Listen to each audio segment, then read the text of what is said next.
안녕하세요. 저는 지방에 살고 있는 30대 여성입니다. 평소 사연을 들으며 아침 잠을 깨우곤 하는데요. 오늘은 제 사연을 들려드리며 구독자님들의 잠을 깨워드릴까 싶어 용기를 내 제 이혼 사연을 보내봅니다. 남편과 전 휴대전화를 판매하는 매장에서 처음 만났어요. 가장 친한 친구는 그 매장의 직원이었는데 남편 역시 그곳에서 일하고 있었어요. 전 친구에게 휴대전화를 사러 친구의 직장을 찾았고 휴대전화 매장 치곤 엄청 넓은 데다 직원들도 많아 친구를 찾는 것이 쉬운 일은 아니더라고요. 친구도 손님을 보는 중인지 전화도 받지 않아 혼자 둘러보던 중에 남편이 말을 걸어왔고 전 친구가 여기서 일하고 있다며 혼자 구경하며 기다리는 중이라고 말하며 정중하게 사양했어요. 그렇게 어떤 기종으로 살지 고민하며 둘러보던 중 저를 발견한 친구가 저에게 다가왔고 전 친구의 추천대로 휴대전화를 구입하고 매장에서 나왔어요. 그날 저녁 친구에게 연락이 와 남편이 저에게 관심을 보인다며 연락처를 줘도 되냐고 묻더라고요. 그래서 전 친구에게 어떤 사람이냐고 물어봤죠. 남편이 입사한 지 얼마 되지 않아 정확히 어떤 사람인지 잘 모르겠으나 일은 잘한다고 하더군요. 전 번호를 알려주라고 했어요.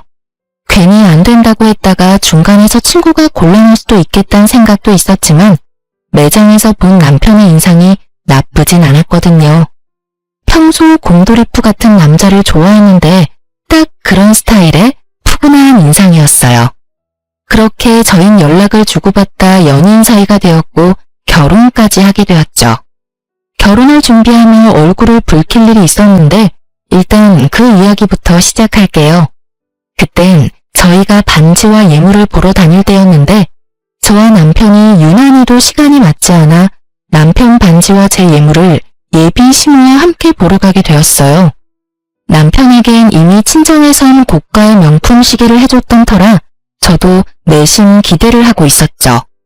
이왕 줄 거 주고 받을 거 받기로 한 결혼 어쩔 수 없이 준 대로 받고 싶더라고요.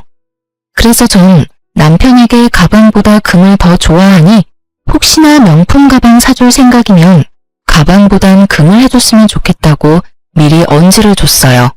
남편은 흔쾌히 알겠다고 했고 어머님께도 미리 말을 해뒀는지 어머님은 바로 저를 예물 전문 주얼리샵으로 데리고 가시더라고요. 이것저것 보고 있는데 딱 마음에 드는 목걸이, 팔찌, 반지 세트를 발견했고 직원분께 그것으로 좀 보여달라고 했죠. 그러자 어머님이 화들짝 놀라시며 저에게 핀잔을 주기 시작했어요. 어머 유나야, 너 정말 이게 예뻐서 보여달라고 하는 거야? 네? 네 어머님, 예쁘지 않아요? 전 얇은 거보단 좀 두께감 있는 게 예쁘기도 하고 저한테 어울리기도 해서 이런 디자인 좋더라고요. 어머 얘가 진짜 이렇게 안목이 없어서야. 요즘에 누가 두꺼운 걸 두르니? 촌스럽게. 그렇게 별로인가요? 전 예쁜데. 제가 이런 디자인이 잘 어울리기도 해서요. 별로야. 기다려봐라. 내가 골라주마. 얼떨결에 네라고 대답은 했지만 좀 당황스럽더라고요. 제가 차고 걸고 낄 건데 어울릴지 안 어울릴지는 제가 판단해야 하는 거 아닌가요? 그리고 요즘이 어떤 시대인데 유행을 따지나요? 제 개성에 사는 시대인데 할 말이야 많았지만 일단 지켜보기로 했습니다. 그래도 곧 시어머니가 될 뿐인데 이런 걸로 이런 곳에서 얼굴을 붉히고 싶지 않았으니까요. 거기에다가 그렇게 말씀하시는 어머님은 얼마나 대단한 안목을 가지고 계시나 궁금하기도 했고요. 한참을 고르고 고르시던 어머님은 저에게 이거 어떠냐며 물어오시더라고요. 어머님의 안목을 확인한 전 너무 당황스러워서 할 말을 잃었어요. 많고 많은 금덩이 가운데 어머님이 고르신 건 소박하다 못해 없어 보이는 실가락지 하나였고 그 옆엔 남편 반지로 딱 맞겠다며 골라두신 딱 봐도 비싸 보이는 반지가 올려져 있었고요. 이게 딱이구나. 어떻니? 이건 실가락지잖아요, 어머님. 그래, 그게 뭐 어때서 그렇니? 내 보기엔 이게 너한테 딱일 것 같구나. 한번 껴보렴. 이러시면서 제 손가락에 마구 끼워 넣는데 막을 도리가 없더라고요. 레이어드링으로나 낄만한 반지를 무조건적으로 고급스럽다며 우기던 신우가 이내에 만족한다는 듯 손뼉까지 치며 말씀했어요. 어머나, 딱이네, 딱이야. 깔끔한 게 고급스러워 보이는구나. 너한테 딱 어울리는데 넌 어떠니? 딱 어울리지 않았어요. 그냥 한마디로 없어 보여도 그렇게 없어 보일 수가 없더라고요. 전 너무 뻔히 보이는 어머니의 속내의 당황을 넘어 어이가 없어졌고 얼마나 저를 무시하면 이럴 수가 있는지 제 상식선에선 이해가 되지 않았어요. 여러분은 이해가 되세요? 고가의 명품 시계를 해주고 실가락지 하나 받아온다는 게 제가 계산적이다, 속물이라 생각하시는 분들도 계실 수는 있겠지만 지금 생각해도 그건 아니다 싶으네요. 아무리 좋게 생각해 보려고 해도 전 좋게 생각되지 않았고 최대한 기분 나쁜 티를 내지 않으며 화장실로 일단 자리를 피했어요. 그리고 남편에게 전화를 걸었죠. 오, 자기야, 다 샀어? 내가 기가 막혀서 자기 엄마 진짜 왜 그래? 혹시 나 마음에 안 드신데? 그러신 거면 말로 하시지. 이게 무슨 꼴이야? 왜? 무슨 일인데? 흥분을 좀 가라앉히고 설명을 좀 해봐. 어머님이 글쎄 나한테 실가락지 하나 사주신다고 하더라? 내가 진짜 속물 같아 보일까봐 웬만하면 그냥 넘어가 보려고 했는데 아무리 그래도 이건 좀 아니지 않아? 너무하잖아 진짜. 뭐? 실가락지? 예물 보러 간 거 아니었어? 왜 아니겠어. 처음엔 마음에 드는 거 고르시라 하길래 적당한 걸로 골랐는데 그건 별로라고 하시면서 안목이 없다니 촌스럽다니 하시면 뭐라고 하시더니 기껏 골라주신 게 실가락지 하나야. 그러면서 내가 계산할 자기 반지는 엄청나게 굵고 비싼 걸로 고르시더라? 내가 바보도 아니고 어머님 속내가 뻔히 보이지 않겠어? 미치겠다 정말. 엄마가 왜 그러지? 미칠 사람은 나야. 우리 집에선 당신 대접해준다고 당신이 갖고 싶어하던 시계까지 기쁜 마음으로 사주셨는데 난 이런 대접이나 받고 이게 뭐야 진짜. 나 지금 기분 같아선 파혼이라도 하고 싶은 심정이야. 완전히 무시당하는 기분이라고. 그러니까 자기가 빨리 와서 이 상황 좀 해결해봐. 진심이었어요. 예물이란 게 뭔가요? 말 그대로 예의를 담아주는 물건 아닌가요? 그런데 저에 대한 예의가 실가락지라니. 어머님께 이런 거지 같은 취급을 받으니 결혼 마음이 싹 사라지려고 하더라고요.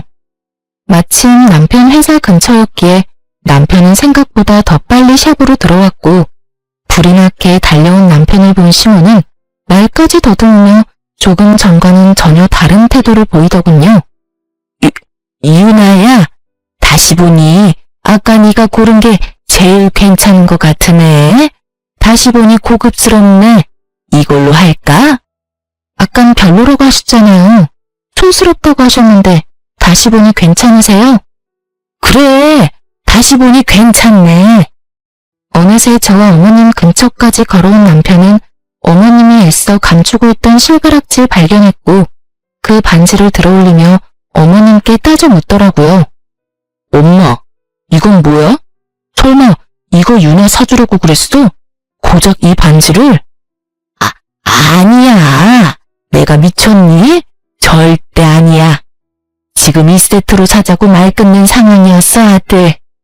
필사적으로 부인하던 어머님은 재빠르게 계산을 해버리시더라고요. 뒤에 안 사실이지만 어머님은 예물을 산다는 명목으로 남편에게 꽤 큰 돈을 받았더라고요. 그러면서 실가락지 하나만 사주시려고 했으니 남편의 등장에 태세가 바뀌신 건 어찌 보면 당연한 것이었죠. 남편은 어머님을 쏘아보며 저의 눈치를 살피고 있었고 어머님은 눈을 흘기는 남편의 코앞으로 자신이 고른 남편의 반지를 내밀었어요. 아들 반지는 이걸로 골랐어. 한번 껴봐. 엄마, 이렇게 굵은 건 불편해.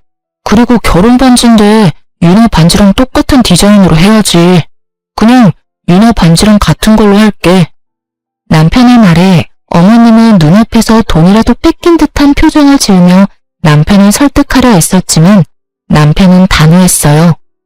결국 어머님의 뜻대로 된 건 하나도 없는 쇼핑은 끝이 났고 저는 기분이 나쁘기도 했지만 꽤 만족스러운 결과였어요. 앞으로의 시댁 생활이 걱정되지 않는 것은 아니었지만 저의 연락 한 통이 달려와 상황을 정리하는 모습을 보며 충분히 잘 헤쳐나갈 수 있다고 생각했어요. 그런 제 생각은 크나큰 오산이었더라고요. 어머님은 생각보다 더 대단한 사람이었고 남편이란 방패막이도 한계가 있었죠. 시댁과 친정은 우연히도 한 동네였을 뿐 아니라 꽤 가까운 거리였는데 그 가운데 신혼집이 있었어요. 벌써 한숨과 탄식이 나오시죠? 저라고 왜 안 그랬겠어요? 전 좀 더 먼 곳에서 살고 싶다고 강하게 어필했지만 어머님이 이것만은 양보 못한다며 노발대발 난리를 피우는 바람에 제가 양보하게 되었어요. 친정도 가까우니 그것을 위안으로 삼기로 한 것이었죠. 그렇게 저흰 봐두었던 아파트 대신 주택에 전세로 들어가게 되었고 어머니는 틈만 나면 저를 불러대더라고요. 전 광고 쪽에 프리랜서로 일하고 있던 터라 집에서 일하는 경우가 대부분이었기에 꼼짝없이 불려다닐 수밖에 없었어요. 남편에게 다 알리고 또 방패막이 되어달라 할까 하는 생각도 하지 않았던 건 아니었지만 그 당시에 남편이 바쁘기도 했고 그렇게 한다 한들 인연 끊을 것도 아닌데 굳이 얼굴 불킬을 만들지 말자 싶어 남편에겐 아무 말도 하지 않았어요. 그렇게 전 시댁에 불려다녔고 모든 것이 짜증났지만 제일 짜증이 나는 것은 저의 차림에 대한 어머님의 간섭이었어요. 하루는 휴대전화를 보여주며 말하시더라고요. 유나야, 이것 좀 보렴. 이게 뭐예요? 옷이네요. 이게 왜요, 어머님? 어머님이 보여주신 것은 청담동 재벌집 며느리들이나 입을 법하고 비싸지만 엄청 불편한 투피스였어요. 왜 있잖아요. 드라마에서 보면 재벌집 며느리들이 입고 있는 그런 옷들이요. 투피스 말고도 다른 옷들도 보여주셨는데 딱 그런 옷들만 보여주시더라고요. 혹시나 전 어머님이 사주신다고 하면 불편한 옷은 손이 잘 안 간다며 감사하지만 괜찮다고 해야겠다고 생각했고 어머님은 저의 예상과는 전혀 다른 말씀을 하시더라고요. 앞으로는 우리 집에 올 땐 이렇게 차려입고 오려무나. 암만 그래도 내가 동네에서 위신과 체면이 있는 사람인데 네가 그런 꼴로 동네를 나돌아다니면 되겠니? 제 꼴이 어때서? 몰라서 묻니? 매번 편한 차림으로 오지 않니? 네 꼴을 보면 동네 사람들이 뭐라고 하겠어. 내가 너 때문에 나 부끄러워서 동네에 얼굴을 들고 다닐 수 없는 지경이야. 요즘은 너랑 마주칠까봐 집에 손님도 못 부르고 있어.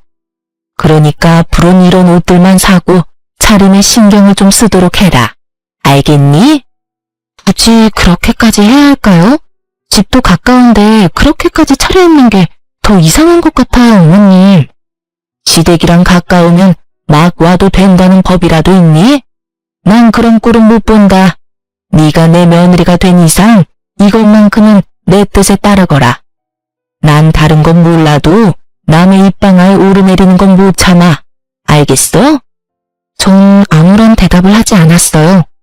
아까부터 계속 편하다, 막 온다고 하시는데 저 그렇게 편한 차림으로 시댁에 오지 않았어요.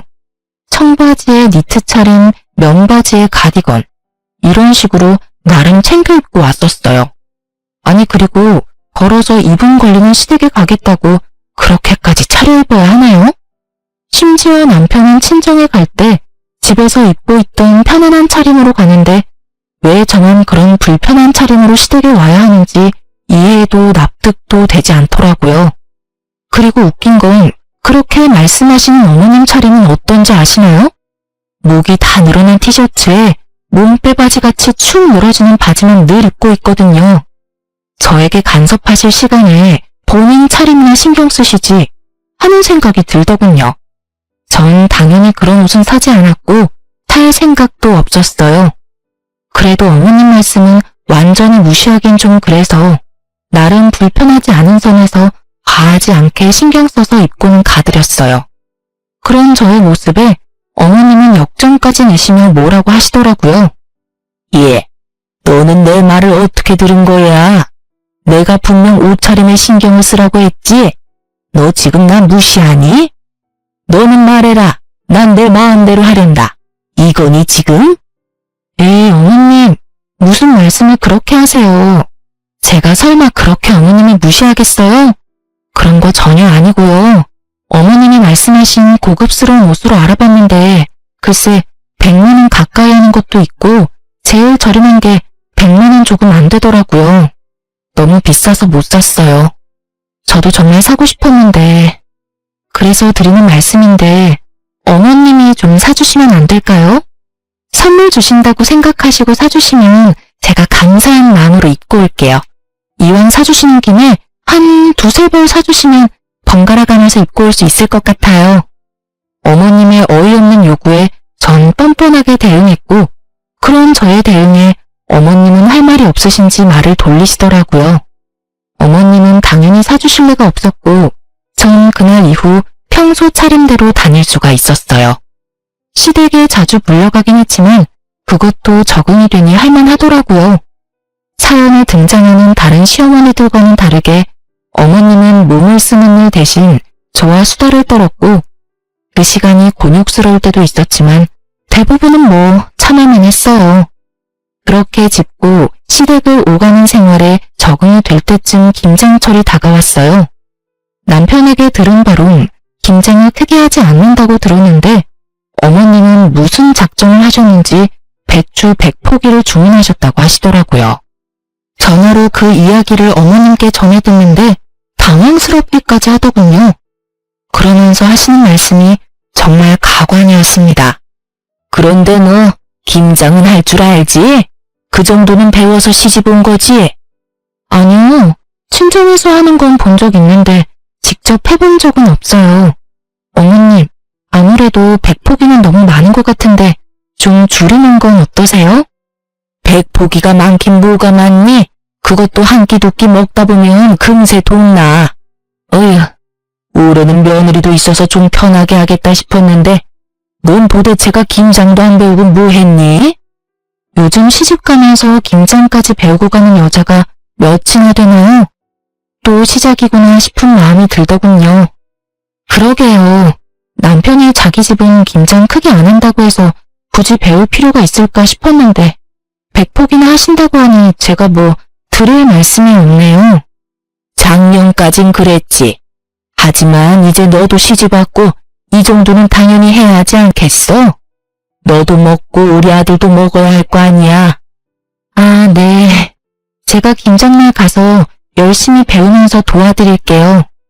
배우면서 돕는다고 도움이나 되겠니? 어쩔 수 없지 뭐.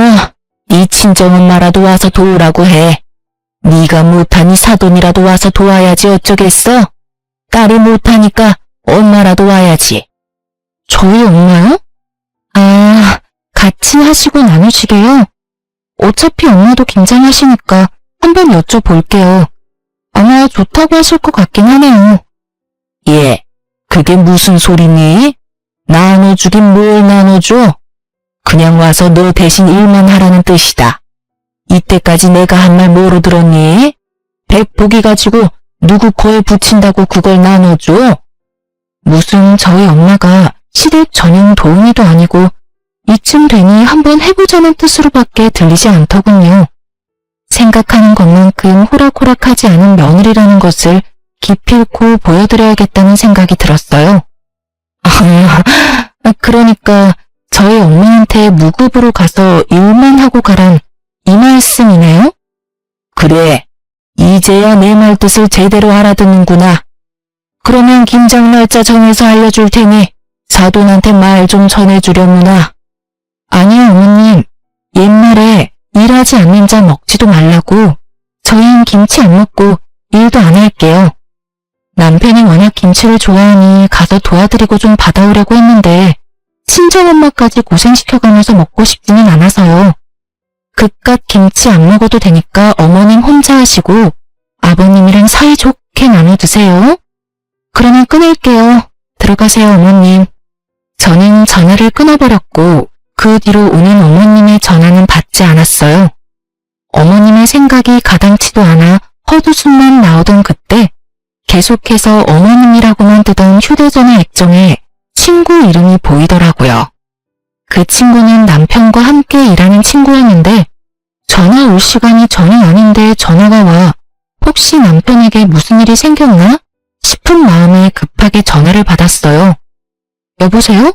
이 시간에 무슨 일이야? 일하는 시간 아니야? 숨 좀 쉬면서 물어라. 일하는 시간 맞는데 네 남편이 연락이 안 돼서 집에 없어? 급하게 일 때문에 물어볼 게 있는데 전화를 안 받네. 응? 그게 무슨 말이야? 우리 남편 오늘 출근 안 했어? 아침에 출근한다면서 나갔는데? 에? 아닌데? 네 남편 오늘 연차 썼는데? 이게 무슨 상황이야 대체? 그러게. 일단 전화 끊어봐봐. 내가 다시 전화할게. 친구의 말대로 이게 무슨 상황인가 싶더라고요. 오늘 아침 출근한다며 나간 남편의 뒷모습이 아직도 기억에 생생한데 연차를 쓰고 출근을 하지 않았다뇨? 갑자기 불안하더라고요.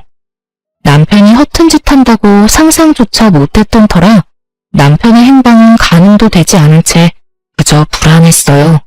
그렇게 밀려오는 불안함으로 눈알만 굴리고 있는 그때 순간적으로 남편과 연애 시절 썼던 커플 앱이 떠오르더라고요.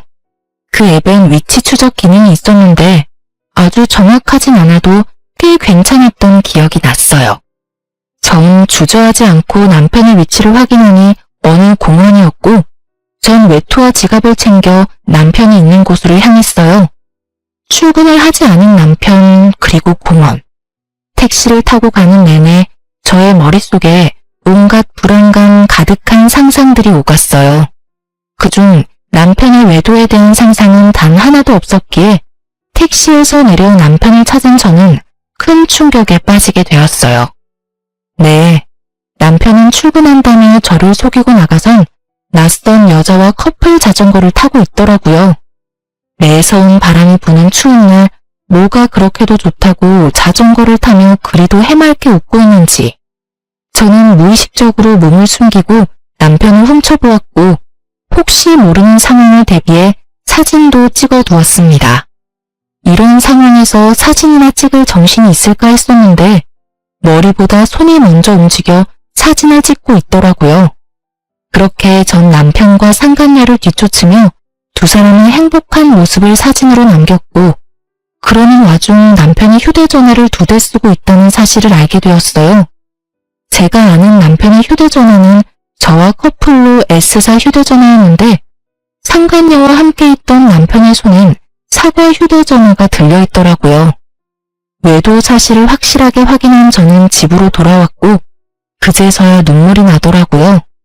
어머님이 틈만 나면 시댁으로 불러 귀찮게 하는 것도 툭툭 뱉는 말로 상처를 주시는 것도 남편만 보며 참고 견뎠어요.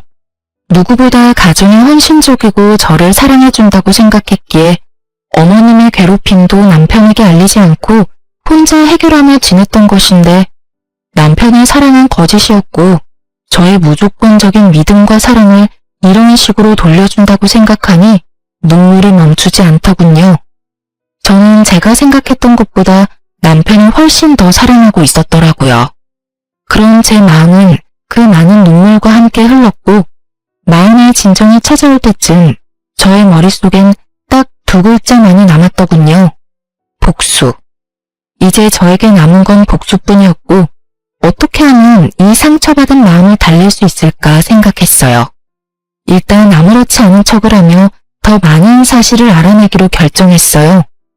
상간녀의 신상부터 해서 두 연놈이 언제 처음 만났고 어디까지 진전이 된 사이인지 다 알아야만 했으니까요.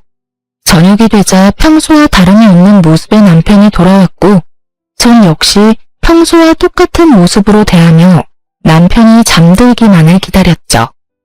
12시가 넘어갈 무렵 남편은 잠이 들었고 전 남편의 차로 향했어요.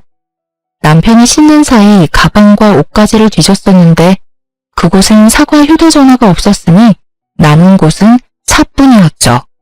저의 예상대로 두 번째 휴대전화는 남편의 차 안에 있었고 전 쉽게 잠금을 풀고 판도라의 상자를 열었습니다. 그 상자 속엔 정말 보고 또 봐도 경악스러운 사실들이 무수히 쏟아져 나오더군요. 저의 남편은 생각보다 더욱더 능력자였어요. 그때 당시 연락하고 있던 여자가 1명도 아니고 2명도 아니고 무려 5명이나 되더라고요. 너무 황당하고 어이가 없으니 웃음이 터져 나오는데 속된 말로 미친년처럼 소리내서 웃었어요. 그러면서도 손을 부지런히 움직이며 눈은 열심히 상간녀들과의 대화를 읽어나갔죠. 처음 만난 시기, 애정의 정도와 그에 따른 진도는 각기 달랐지만 방법만큼은 소름이 끼치게 똑같더군요. 다들 지금 머릿속에 떠올리고 계신 그 방법이 맞아요.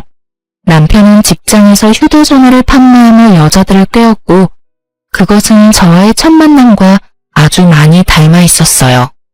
이보다 더 절망스러운 느낌은 없을 것만 같았는데 절벽에서 겨우 매달리고 있다가 떨어진 것처럼 절망스럽더라고요. 그 절망 가운데 한 가지 충격스러운 사실은 이 여자들은 모두 남편이 유부남인 걸 모른다는 사실이었어요. 결혼 전민기인데 집에선 결혼 이야기가 없는 둥 남편이 총각 행세를 했음을 증명하는 내용들이 있었으니까요. 모든 내용을 살펴본 저는 여자들이 알았든 몰랐든 외도는 외도이니 전화번호를 포함한 모든 것들을 제 휴대전화로 옮겼어요. 그리고 집으로 돌아와 생각을 정리했죠. 이렇게나 빨리 모든 증거를 잡을 수 있을 거란 생각도 못했는데 생각보다 빨리 그리고 월척을 낚아 심장이 빨리 뛰더라고요. 더 이상 파봤자 나올 것도 없어 보였고 무엇보다 더는 그 인간과 한 공간에 있고 싶지 않았던 터라 머릿속에 가득한 계획을 실행하기로 했죠. 그렇게 날이 밝았고 밤을 꼴딱 지새운 저와는 달리 아주 푹 잔 남편은 밥 한 그릇을 다 비우고 출근했어요. 밥 한 톨 남기지 않고 싹싹 긁어먹는 남편을 보며 오늘 하루 고단할 테니 잘 먹어두라고 속으로 말했네요. 내가 차려주는 마지막 만찬이라고요. 남편이 나가고 얼마 지나지 않아 친구에게서 전화가 걸려왔고 그때부터 친구의 생중계가 시작되었어요. 유나야, 네 말대로 여자들이 찾아왔어. 5명 다 찾아왔다고. 진짜 전부 유부남인 줄 몰랐나 봐. 매장 문 열기 전부터 와서 기다리고 있더라니까. 단단히 벼르고 왔나 봐. 표정들이 얼마나 살벌하던지 눈도 못 마주치겠더라니까. 네, 그렇습니다. 전 그 상간녀들에게 문자를 보내 당신들이 만나고 있는 남자는 유부남이라며 등본과 함께 결혼 사진을 보내주었어요. 그러면서 각자 복수는 알아서 하라고 했죠. 그렇게 하면 속은 걸 안 여자들이 어떻게든 행동을 취할 테고 그렇게 해서 상간녀와 피해자를 가리기로 한 것이었어요. 저의 연락을 받고도 아무 행동도 취하지 않는 여자가 있다면 그 여자는 상간녀로 간주하고 승소, 패소와 상관없이 상간녀 소송을 진행할 계획이었죠. 5명의 여자 중 1명 정도는 남편이 유부남인 걸 알고 있진 않을까 했는데 이러한 제 예상과는 달리 5명 다 정말 피해자였더라고요. 1~2명 정도는 저에게 연락이 올 줄 알았는데 5명 다 매장으로 찾아갔다니 참 대단한 여자들만 골라서 만났다 싶더라고요. 지금 난리 났어. 네 말대로 전부 여기서 휴대전화 산 사람들이었어. 유부남 주제에 만나달라고 그렇게 쫓아다니면서 소리 지르고 울고 난리야. 1번 여자가 방금 미친놈 따귀를 때렸고 2번 여자도 때릴 건가 봐. 어머, 힘이 좋네. 줄 서서 기다리는 거 보니까 나머지도 다 때릴 건가 보다. 친구는 얼마나 중계를 잘해주는지 마치 제가 그 현장에 있는 듯한 기분이었어요. 돌아가면서 다 때렸고 이제 머리채 잡았어. 어머 유나야, 난리다 진짜. 여기 2 여자 똑같은 반지 끼고 있어. 대박. 프로포즈도 비슷하게 했나봐. 나머지 3 여자는 뺨 한 대 때리고 그렇게 살지 말라고 하고 갔는데 2 여자는 울고불고 난리다 난리. 이야, 저거 완전 쌍놈이네. 어떻게 똑같은 반지를 사주냐? 그것도 유부남이? 지금 여자들 반지 빼서 저 새끼한테 던졌어. 흥미진진한 생중계를 듣고 있는데 웃음이 다 나더군요. 남편이 당하고 있는 꼴이 통쾌해서도 있었지만 어이가 없어서도 있었어요. 유독 두 명의 여자와 나눈 대화 내용이 예사롭지 않다 싶더니 결혼 이야기까지 오갔나 보더라고요. 유부남이 간도 크지. 프로포즈라뇨. 반지라뇨. 도대체 무슨 생각으로 그딴 짓까지 하고 돌아다닌 것인지 제 상식에선 도저히 알 수가 없었어요. 통화 너머로 들려오는 현장은 욕설과 울부짖음으로 가득했고 친구는 이제 거의 끝나간다며 나중에 다시 통화하자며 전화를 끊더라고요. 생중계가 끝난 뒤 또 다른 통쾌한 복수가 있을까 고민에 빠졌어요. 그렇게 이리저리 머리를 굴려보고 있는데 집 밖이 소란스럽더라고요. 언뜻 싸우는 소리 같았는데 들리는 목소리가 이상하게 귀에 익어 나가보니 글쎄 저희 집 앞에 어머님과 친정엄마가 마주보고 서 있더라고요. 우연히 마주친 것인지 아니면 어머님이 엄마를 부른 것인지 알 수는 없었으나 한 가지는 분명히 알겠더라고요. 어머님이 일방적으로 엄마에게 화를 내고 있다는 사실을요. 어머님은 매서운 눈빛으로 엄마를 쏘아보고 있었고 엄마는 고개를 숙이고 있더군요. 내가 며느리한테 네가 김장을 할 줄 모르니 네 엄마라도 불러서 일 도우라고 하니까 뭐라고 했는 줄 아세요? 글쎄, 타동딸이 친정엄마 고생시키기 싫다고 나 혼자 김장해서 아버님하고 나눠 먹으라고 말합디다. 그러곤 전화를 뚝 끊어버리는데 아니 이런 법도가 어디 있습니까? 말하는 싸가지는 둘째치고 어른이 전화를 끊지도 않았는데 자기 할 말만 하고 전화를 끊다니 내가 살다 그런 꼴은 또 처음 봤지 뭐예요. 사돈이 딸 교육 잘 시켜준 덕분에 제가 별꼴을 다 당해보네요. 감사합니다, 사돈. 기분이 많이 상하셨나 보네요, 사돈. 걔가 그럴 애가 아닌데 왜 그랬나 모르겠네요. 아마 요즘 안 좋은 일이 좀 있었나 보네요. 안 좋은 일이 있으면 어른한테 그런 식으로 굴어도 된다는 말입니까? 사돈이 이런 식으로 감싸고 도시니 유나가 그렇게 버릇이 없지 않습니까? 감쌀 게 따로 있지. 그렇게 버릇없이 굴면 친정엄마가 나서서 그 버르장머리를 고쳐주셔야죠. 아니요. 제가 유나 불러다 한 소리 할 테니 그만 마음 푸세요. 한 소리 가지고 되겠어요? 아주 눈물나게 홍구멍을 내줘야 한다고요. 다시 생각해도 황당하네요, 정말. 어찌 그렇게 자기 할 말만 하고 전화를 또 끊는지. 자기는 김치 따위 안 먹어도 된다고 하는 말이 아직 귓가에 울린다고요. 그놈의 김장이 뭔지, 그놈의 딸이 뭔지. 딸 가진 것이 죄인이라고 잘못도 없는데 고개를 숙이고 있는 엄마를 보니 정말 눈이 확 돌아가더라고요. 전 계획적인 복수고 나발이고 그냥 다 터뜨리고 여기에서 끝내야겠다는 생각이 들었고 고개 숙인 엄마 앞을 막아서며 어머님께 말했어요. 어머님, 할 말 있으시면 저한테 하세요. 애꿎은 사람 잡지 마시고요. 그래? 그렇게 소원이라면 그렇게 해주마. 너 누구한테 어떻게 배웠길래 버르장머리가 그 지경인 게야? 어른한테 그따위로 하면 안 된다는 거 정도는 기본 소양 아니니? 어머님의 언성과 콧대가 높아지면 높아질수록 동네 사람들은 몰려들었고 한마디씩 더하기 시작하더라고요. 그래서 전 동네 사람들이 다 들을 수 있게 고래고래 소리를 질러주었어요. 저한테 기본적인 소양 따질 시간에 본인 아들부터 잘 가르치시죠? 소양, 예의, 버릇 좋아하시는 그쪽 아들분이 지금 꼴같지 않게 바람을 피우고 있어요. 그런데 제가 기본적인 소양 지켜가며 김장이나 하게 생겼어요? 저희 엄마가 일이나 하게 생겼냐고요? 저의 말에 한순간에 판도는 뒤집혔고 평소 동네에서 큰 소리를 치며 대장질하던 어머님의 얼굴이 순식간에 달아오르더라고요. 그 옆에 고개를 숙이고 계시던 엄마도 많이 놀라셨는지 저를 보시더라고요. 너, 그 말이 다 사실이야? 유서방이 바람을 피웠어. 사실은 무슨, 당연히 다 거짓말이죠. 너 그게 무슨 말도 안 되는 모함이야? 다른 것도 아니고 바람이라니. 내 아들은 절대 그럴 리가 없다. 그렇고 말고. 확신에 가득 차 노발대발하는 시모에게 휴대전화에 가득한 증거사진과 대화들을 보여주며 크게 읊어드렸죠. 주변에서 싸움 구경하던 이웃들이 다 들을 수 있도록 말이죠.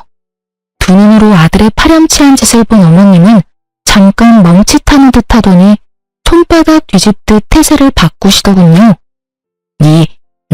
네가 평소에 얼마나 못했으면 그 순진한 내 아들이 바람을 피워. 나한테도 그따위로 하더니 내 아들을 얼마나 들들 볶았으면 바람을 피우냐고. 내가 안 봐도 뻔하다 뻔해. 우기기가 아주 선수급이더라고요. 궁지에 몰리니 말도 안 되는 말을 해대면 우겨대는데 들을 가치도 없는 말이라 사뿐하게 무시하고 더 충격적인 사실을 알려드렸죠. 그 순진하신 분이 글쎄 1명도 아니고 2명도 아니고 무려 5명이랑 바람을 피우고 있더라고요. 거기다 유부남인 것도 속이고 만났던데요. 그거 사기예요, 사기. 얼마나 순진하시면 사기까지 치고 다니는지. 2번 순진했다간 아주 큰일 나겠더라고요. 거기에다가 그중 2명한테는 프로포즈까지 했다고 하더라고요. 똑같은 반지까지 사줬다고 하던데. 조만간 아드님 깜빵 가게 생겼어요. 5명이라는 말이 어지간히 충격적이었는지 어머님은 눈도 깜빡하지 못하고 서 있더라고요. 동네 분들도 많이 놀라셨는지 잠시 멍해들 계시다가 이내 수군거리시며 남편과 어머님을 향해 찰진 욕을 내뱉기 시작했어요. 가만히 듣던 어머님은 화가 머리끝까지 나셨는지 다짜고짜 제 뺨을 때리시더라고요. 말릴 새도 없이 두 눈 앞에서 딸이 맞는 모습을 본 엄마는 주저하지 않고 시모의 머리채를 잡으셨고 시모 역시 엄마의 머리채를 잡았어요. 네가 감히 누구 앞에서 누굴 때려? 맞을만 하니까 때리지. 딸 교육 하나 기가 막히게 시켰어 아주. 갑작스럽게 벌어진 상황에 당황스러운 것도 잠시 두 사람을 제지하기 위해 제가 나서봤지만 저 혼자의 힘으론 역부족이더라고요. 그렇게 싸움은 계속되고 있었고 힘이 많이 빠져 머리채를 잡은 손가락이 많이 풀린 어머님과는 달리 엄마는 작정한 듯 어머님의 머리채를 잡은 손이 다 떨릴 정도로 힘을 주고 계셨어요. 생각보다 길어지는 싸움에 동네 분들이 나서주시려는 그때 꼴이 엉망인 남편이 달려와 엄마와 어머님을 떼어놨어요. 그리곤 저에게 다짜고짜 따지기 시작하더군요. 당신이 그 여자들한테 연락했어? 화낼 사람이 누구인데 양심도 없이 따지는 걸까요? 마음 같아선 한 대 쳐버리고 싶었는데 이미 하고 있는 꼴이 처참해 손도 올라가지 않더군요. 전 생중계를 통해 남편의 꼴을 이미 예상하고 있었던 터라 크게 놀랍지도 않았지만 시모는 많이 놀란 것 같더라고요. 놀란 걸로 치면 저희 엄마도 마찬가지이긴 했지만요. 아들, 이게 무슨 꼴이야? 너 싸웠니? 맞았어? 감히 누가 내 아들한테 손을 댄 거야? 누구야? 도대체 누구야? 어머님은 남편을 추궁하기 시작했고 그제서야 자신의 꼴이 어떤지 자각한 남편은 황급히 얼굴을 가리더군요. 이미 늦은 일이었지만요. 그러면서도 저를 원망하고 싶은 모양인지 끊임없이 물어오더라고요. 당신이 말했어? 네가 말했냐고. 아무리 내가 잘못했다고 해도 어떻게 그 여자들한테 사실대로 다 말하면 어떻게 해? 나 고소당하게 생겼다고. 어떻게 책임질 거야? 너 진짜 제정신 아니구나. 그딴 걸 왜 나한테 물어? 그리고 네가 잘못한 일 네가 알아서 해결해야지 누구 보고 책임지라 말아요? 사기를 치든 고소를 당하든 네 문제는 네가 알아서 해결하고 위자료나 준비해. 나 너랑 이혼할 거거든. 뭐? 이혼? 너 지금 이혼이라고 했어? 그래, 이혼이라고 했다. 그러면 내가 이 꼴까지 보고 너랑 계속 살 줄 알았어? 내가 진짜 혹은 줄 알아? 내가 이혼을 해줄 것 같아? 나 이혼 절대 안 해줄 거야. 야, 네가 이혼하기 싫다고 하면 이혼을 못할 거라고 생각해? 착각도 이분수지. 네가 지은 죄가 얼만데 지금 그런 착각을 하고 있는 거야. 지은 죄라고 했냐? 그래, 네가 무슨 짓을 어떻게 누구와 하고 다녔는지에 대한 증거가 나한테 차고 넘치게 있거든? 그러니까 허튼 생각하지 말고 위자료나 준비해. 1명도 아니고 5명이랑 외도나 저지른 주제에 낯짝도 뻔뻔하기도 하지. 하긴 그렇게 뻔뻔하니 그딴 짓이나 하고 있었겠네. 대단하다 대단해. 저의 남편의 대화 그리고 결정적으로 남편의 몰골로 외도가 확실해지자 동네 분들은 더욱 손가락질하며 욕을 하기 시작하더라고요. 남편의 욕도 욕이었지만 어머님에 대한 욕이 많더라고요. 갖은 욕설을 듣고 있던 어머님은 아들의 이혼 사실보다 본인이 당할 망신이 더 걱정인지 저를 모함하기 시작하더군요. 이거 네가 모두 꾸민 짓이지? 네가 전부 꾸미고 내 아들 함정에 빠뜨린 것이지? 이 독한 년이 꾸민 짓이 분명해. 분명하다고. 도대체 뭘 어떻게 꾸미면 5명의 여자를 남편에게 붙이고 이런 상황까지 올 수 있는 것일까요? 전 더는 이 인간들과 얼굴을 마주하고 싶지도 시시비비를 따지고 싶지도 않더라고요. 그래서 저는 어머님의 손길을 가뿐히 쳐내고서 남편 쪽으로 어머님을 밀쳐버렸어요. 그리고 남편을 향해 말했죠. 야, 네 엄마 데리고 당장 꺼져. 지금 당장 꺼지지 않으면 증거로 모아뒀던 사진들 여기 계신 모든 분께 구경시켜 드릴 거야. 그냥 하는 말 아닌 거 알지? 제가 눈을 희번덕거리며 말하니 남편도 주변 시선을 신경이 쓰였는지 시모를 모시고 시댁으로 갔고 그 길로 전 이혼을 진행했어요. 바로 변호사를 선임했고 소송을 걸었어요. 이혼 준비로 바쁘게 지내고 있는 와중에 남편 놈과 함께 일하는 친구에게서 연락이 왔어요.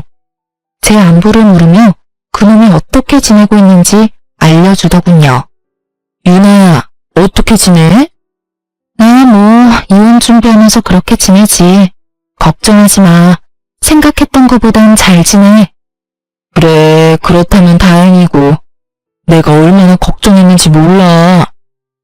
처음에 그 인간이 네 번호 물을 때 내가 가르쳐주는 게 아니었는데.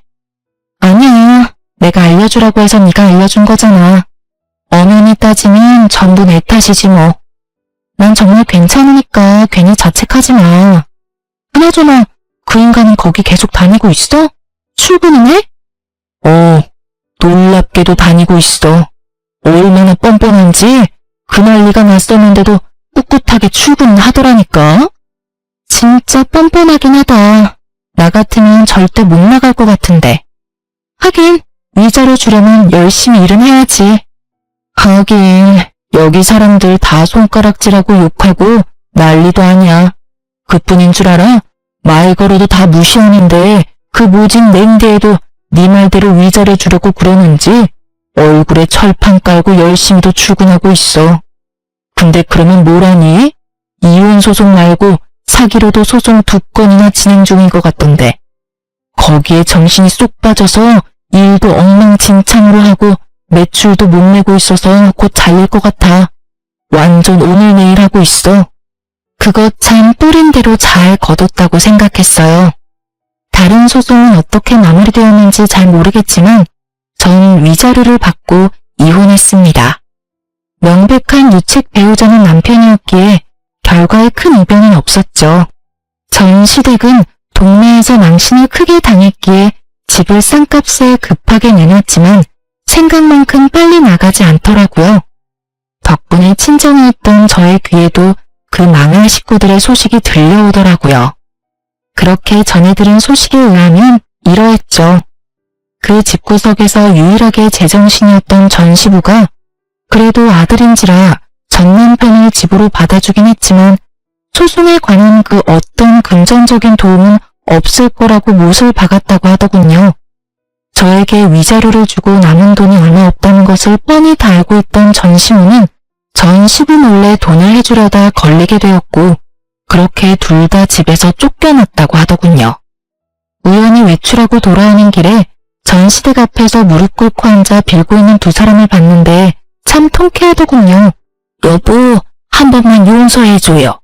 하나뿐인 아들 옥살이 시킬 수는 없어서 도와주려고 했던 거예요. 다신 그러지 않을 거고 그런 마음도 먹을 일 없어요.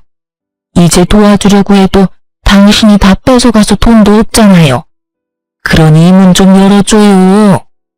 아버지, 집에 손 벌리지 않을 테니 집에만 들어가게 해주세요. 저 진짜 갈 데 없다고. 그렇게 한참을 빌던 모자가 겨우 열린 대문 안으로 들어가는 모습을 지켜본 눈이 저를 포함해 한둘이 아니었어요. 표정을 보아하니 다들 통쾌하다고 생각하는 듯 했어요.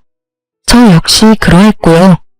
전 남편은 당연스럽게 두 건의 소송에서도 졌고 누구에게도 그 어떠한 도움을 받을 수 없었던 전 남편은 결국 대출받아 그 많은 여자들에게 위자료를 줬다고 하더군요. 그 어마어마한 대출빚을 갚기 위해 밤낮 없이 공사판을 전전하며 일용직으로 일하고 있다고 했어요. 그렇게 마지막까지 통쾌한 소식만을 전해주던 전 시댁은 집이 팔리자마자 이사를 가버렸고 그 후론 소식을 들을 수 없었어요. 동네에 소문까지 나며 이혼을 하게 된 저는 엄마가 걱정이 됐어요. 평소 동네 분들과 왕래가 잦은 엄마인데 제가 잘못한 것은 없었어도 어찌되었든 불미스러운 일이 있었으니까요. 하지만 그 걱정은 쓸데없는 것이었더라고요. 엄마 말로는 그간 순둥순둥한 엄마의 얼굴에 알게 모르게 무시하던 동네 분들이 계셨었는데 그날 엄마가 싸우는 모습을 보시곤 아주 친절하게 대해주신다고 하시더라고요.